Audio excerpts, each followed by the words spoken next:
Thank you, Vitaly Sizov, Freedom TV channel. Ukrainian minister and you said before meeting that there is need to strengthen the participation of EU in negotiation. And what's the decision today on this topic? And could you personally participate in this negotiation instead of maybe Gerhard Schröder? Thank you.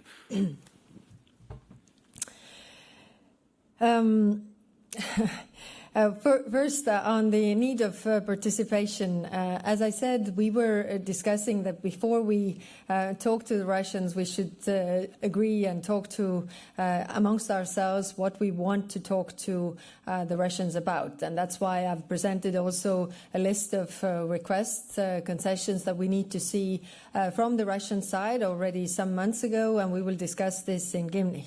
On your other question, you know, I was half of my working life, I've been a lawyer, so a partner in a law firm, participating in a lot of negotiations. And the difference between politics and private sector is that in private sector, if you're a good lawyer or negotiator, you don't have to tell yourself because others are telling this.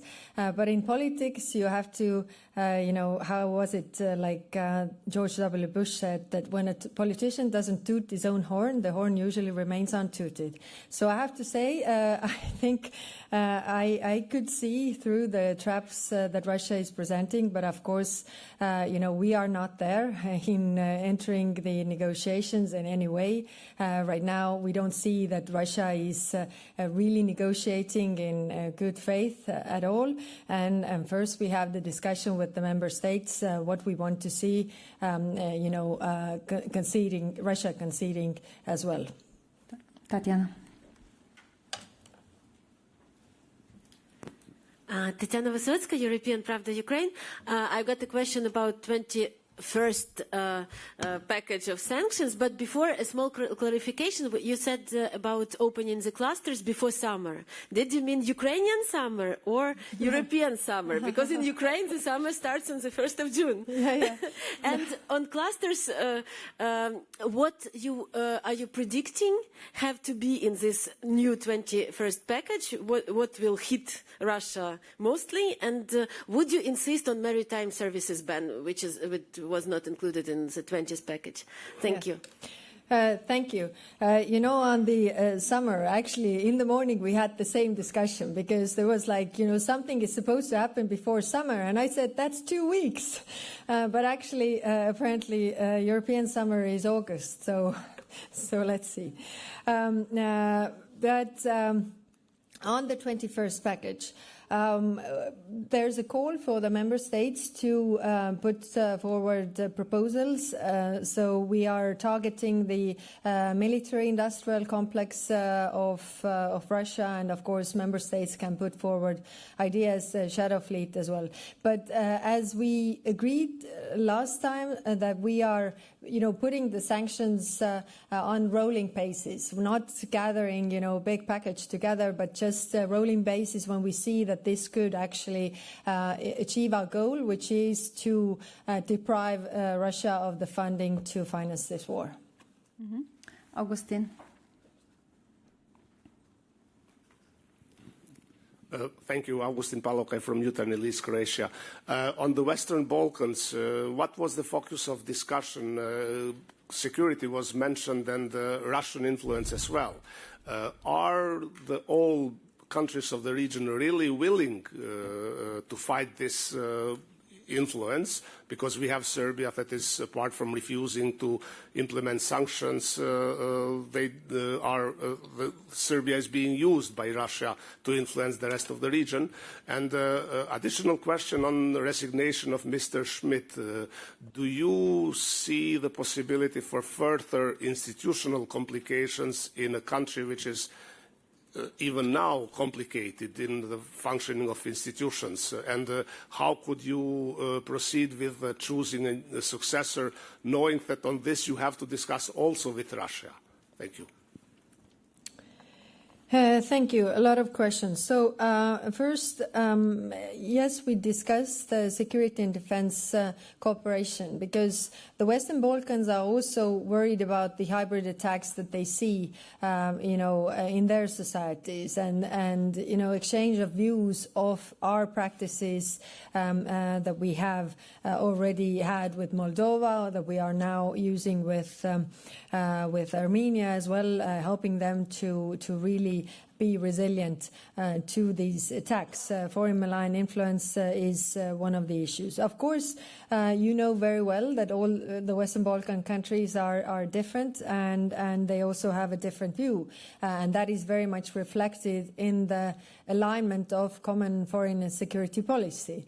For some of the countries, it's 100% aligned, also sanctions, which are hard.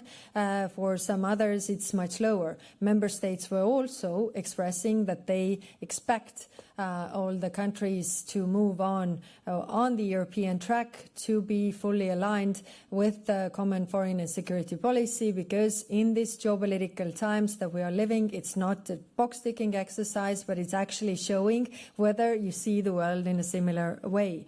And on Christian Smith, of course, the question is maybe a bit rhetorical question, but can it, the operation functioning of this country, can it get more complicated? But I think it actually can. So that's why we were discussing how we are supporting that the new High Representative is appointed by the Peace Implementation Commission that is supposed to take place, I think, in June. But this is the format that Europe is supporting. Mm-hmm. Olivier. Thank you, Olivier Beau from AFP. Just a quick follow-up on in Ukraine, if I may. Putin suggested that for the first time that the war could be coming to an end. Do you think he has finally understood that Russia cannot outlast Ukraine and that he is ready to negotiate in earnest? And second question on the Middle East, on Israel. Sorry.